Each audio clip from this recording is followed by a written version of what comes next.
সাংবিধানিক ধারাবাহিকতা যদি রক্ষা করতে যায় তাহলে তো নির্বাচনটা 29 সালে হওয়ার কথা। তারেক রহমানের নিজের নামেও সাজা ছিল, সে যদি সাজা। জুলাই গণ অভ্যুত্থান নাম ছিল বৈষম্য বিরোধী ছাত্র আন্দোলন। যেই ষড়যন্ত্রে শেখ হাসিনাকে দেশ ছাড়তে বাধ্য করা হয়েছিল, আজ সেই গোপন সত্য একে একে প্রকাশ পাচ্ছে। শুধু এখানেই সীমাবদ্ধ নয়, তার বক্তব্যে উঠে এসেছে আরও বিস্ফোরক তথ্য। তারেক রহমানকেও রাজনৈতিকভাবে নিঃশেষ করে দেওয়া, এমনকি নির্বাচন থেকে দূরে রাখার পরিকল্পনাও নাকি ছিল এই চক্রান্তের অংশ। উপদেষ্টা আসিফ মাহমুদ, যিনি তথাকথিত সেই ছাত্র আন্দোলনের এক মহানায়ক, হঠাৎ করেই কেন ফাঁস করলেন এই গোপন তথ্য? সম্প্রতি গণমাধ্যমে দেওয়া তার এক সাক্ষাৎকারে উঠে এসেছে এমন সব চাঞ্চল্যকর তথ্য যা শুনলে আপনিও অবাক হয়ে যাবেন।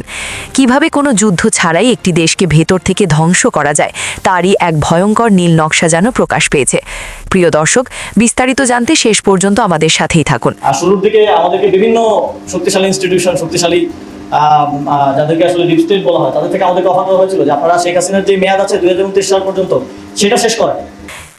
বাংলাদেশের ছাত্র আন্দোলনের পরিচিত মুখ আসিফ মাহমুদ, সজীব ভুইয়া সহ আরও অনেক সমন্বয়ক, যাদের মাধ্যমে পুরো দেশের ছাত্র সমাজকে রাজপথে নামানো হয়েছিল।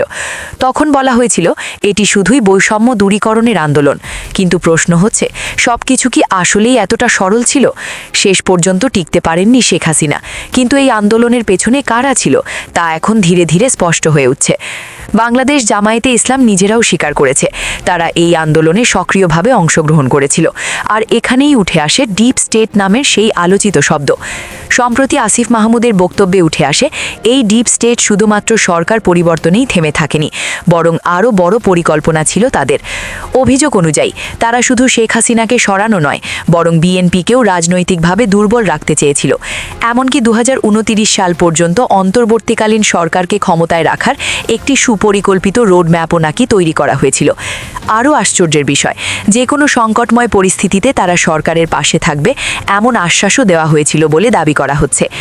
এদিকে সংসদের প্রথম অধিবেশনেই দেখা যায় অস্থিরতা, জাতীয় সঙ্গীত অবমাননার অভিযোগ, রাষ্ট্রপতিকে অসম্মান, পুরো বিশ্বে একটি নেতিবাচক বার্তা পৌঁছে যায়। অনেকেই মনে করছেন এগুলোও ছিল সরকারকে অস্থিতিশীল করার একটি পরিকল্পিত কৌশল। আরও চাঞ্চল্যকর বিষয় উঠে এসেছে ওসমান হাদি হত্যাকাণ্ড নিয়ে। উপদেষ্টা নাহিদ ইসলাম দাবি করেন এই হত্যাকাণ্ড ডিপ স্টেটের পরিকল্পনার অংশ হতে পারে। ভারতে গ্রেফতার হওয়া প্রধান আসামি ফয়সালও তার বক্তব্যে এই সংশ্লিষ্টতার ইঙ্গিত দিয়েছেন।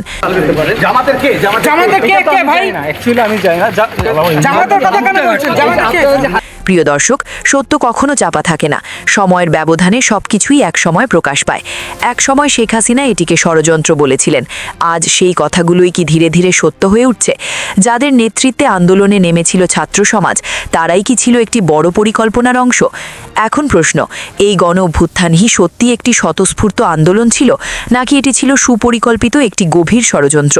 এবং এই পরিকল্পনার লক্ষ্য কি শুধুই ক্ষমতার পরিবর্তন, নাকি আরও বড় কিছু? আপনার মূল্যবান মতামত কমেন্টে জানাতে ভুলবেন না। নেটওয়ার্ক 24।